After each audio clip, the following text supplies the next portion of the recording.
Let me get in Parag Parikh, Chairman at Parag Parikh Financial Advisory Services, somebody who looks at market cycles, market psychology, investor sentiment, somebody who deals with those intangibles, so as to speak. Mr. Parikh, thanks for joining in. Afternoon. Welcome to the show. Prashant here. Do you sense despair here, distress here, or just stress? What's going on? We were parting for 2 years, so I think we are just taking a break, and we are allowing the other markets to now perform. Very difficult to say where the markets will go, but even this market also, the sentiment is turned from bullish to bearish, and when such opportunities come, it's good time for the value investors. If you are into bottom-up stock picking, that you'll definitely get values for the long term. Right. Mr. Parikh, when you say we've been partying for 2 years, the market show's been partying, but if you do a quick dipstick in terms of investors who have actually participated in this move up, the moves have come in short bursts. From the lows of October 2008, suddenly you got to about 45, did nothing for about a year from October October 2009 to about September 2010, then you suddenly got a 500, 600 point move. My question is, you're already down about 16% as far as large caps go, about 30% plus on some of the mid to smaller cap indices. The old saying, be greedy when others are fearful.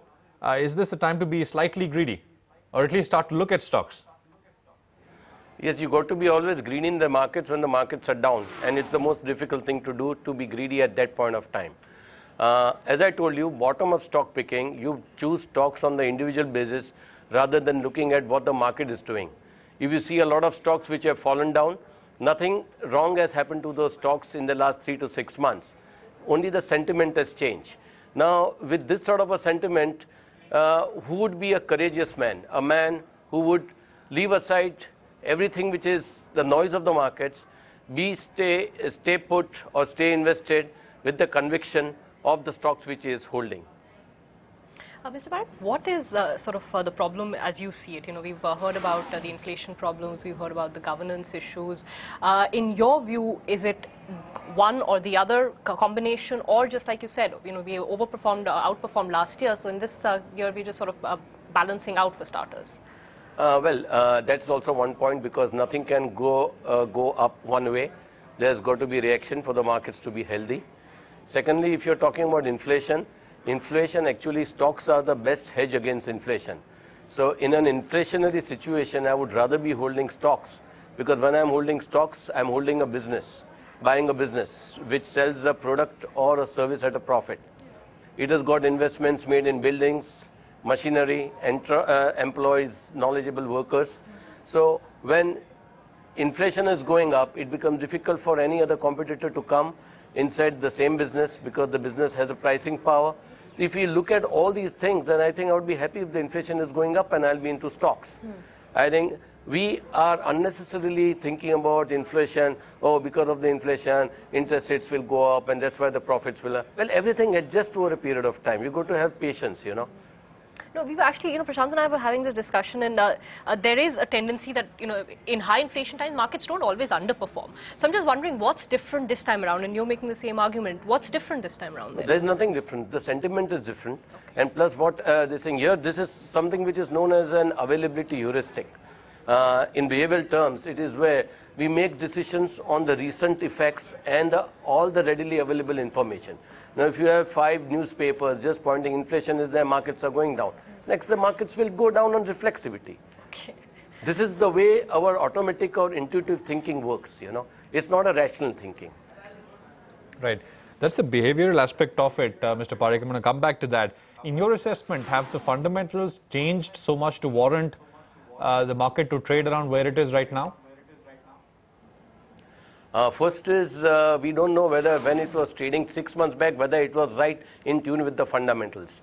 So there's no point in really trying to look at the market and whether it's trading with the fundamentals. Because if you are looking at a BSE Sensex, it's made up of 30 stocks which are large cap stocks. Nifty is made up of 50 stocks. You have over 7,000 stocks listed on the markets. Now, are you using the right sample to judge any investment decision? I would say no. All right. Okay. Fair enough. So you're saying, just go bottom up, forget the index and what's happening to the broader market.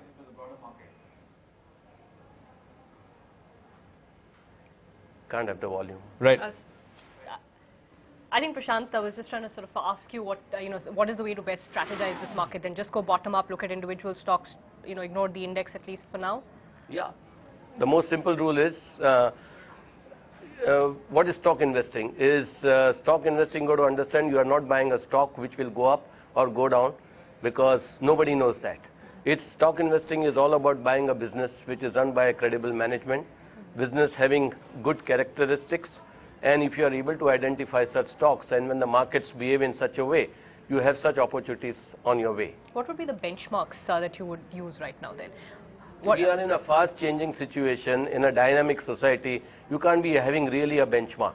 And the problem what we are doing is we are looking at the BSE and the Nifty as a benchmark. No, in the sense that you look at price earnings ratios, are you looking at, No, it will be a host of factors, Like, of course, I would say that first is I would take a good business which is run by a credible management, because I'm becoming a minority shareholder. So whether I will entrust my money with a management like that. Then secondly, a business which requires least amount of capital.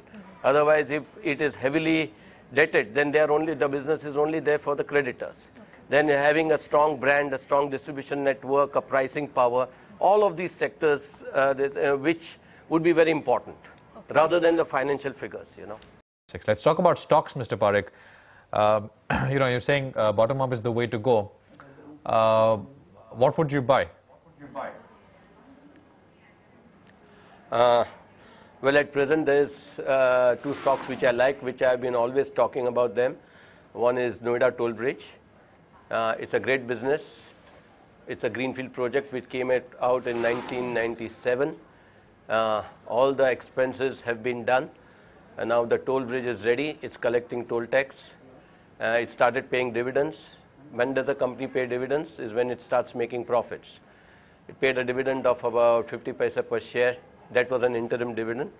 Hopefully the same would be repeated as a final dividend, and at about 3% dividend yield you are getting that stock. I would buy that stock. Island FS investment manager, because some FI is getting out, selling big lots of shares, brought it down. It's a great opportunity for you, not because the stock has gone down, because the stock has been hammered. The sentiments is low. I would love stocks like these.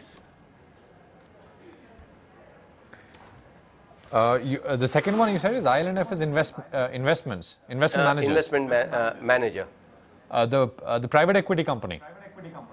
Yeah. It's a great business. They get money to manage. 7-year lock-in to 10-year lock-in period. They get their fees. It's not dependent upon how the stock market goes up or down like the mutual funds. And they have been the first entrance into the markets. They've got a good knowledge base, a good brand name. Anybody coming in with big money, they go through Island FS. Okay, that's Island FS investment managers. On Noida Toll Bridge, we used to talk a lot about it, then it sort of, fell out of everybody's attention. But the business is good, and they also had some opportunity to unlock value in their land surrounding. They've got about 99 acres of land which they can develop near the Yamuna River. Okay. All those things are there, but markets always like fancies, and you make money when you don't buy those fancies, because when you chase fancies, you pay a fancy price, and when the fancy ends, you only have a fancy loss. That's true. But even in terms of their toll charges, they're all linked to CPI closely, so there's never any problem in terms of their margins, etc., right? Okay, so that's Noida Toll Bridge. Anything sort of within the larger stocks that you like? Because some of those, some of the frontline names, index names have also corrected substantially. Would you look at any? See, I don't look at larger names or anything, but these are the two stocks really I like. Normally, we are not in the business of manufacturing ideas. So ideas you don't get every time. So whenever you get an idea, you have to work on it, That's why you may find me repeating the same stocks, but it's difficult to really get good values in the market. Right.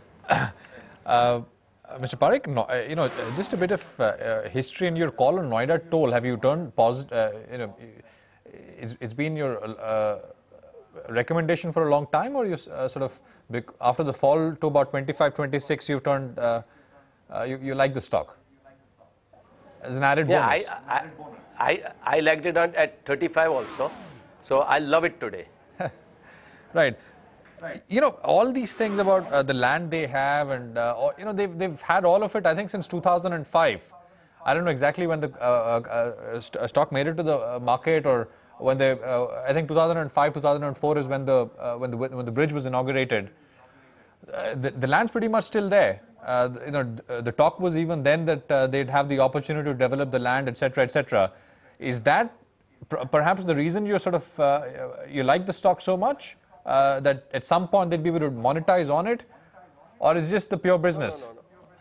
No. I'm really not buying this stock, because this was a question she asked me. That's why I told about the land part. But I'm talking about a good business where all the money has been spent, and now they have to only collect the taxes. They are not going to go to the shareholders and ask for money, because the money has been already spent. The car goes left or the right, they're going to collect that tax, their toll tax.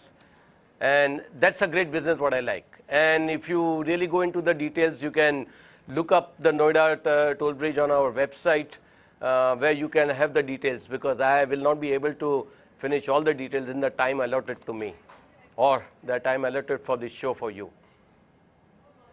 Right, that's okay, that's fine. Why not look at a slightly more growth-oriented sort of sectors? You know, this is a very steady business. Absolutely right. But what's the great upside in this? See, what is growth? When you talk about growth, growth is all about a share which went high up, way up. It's always in hindsight, because for any growth stock, it has to be a value first. So tomorrow, if Noida toll bridge all of a sudden starts going up to 80, 90 rupees, then people will call it a growth stock. So growth is always in hindsight. There's nothing like a growth stock. First, you have to have a value before. And when you cannot justify, or fund managers cannot justify giving high valuations to certain stocks, they call it a growth stock. Mr. Parikh, you talked about two specific ideas.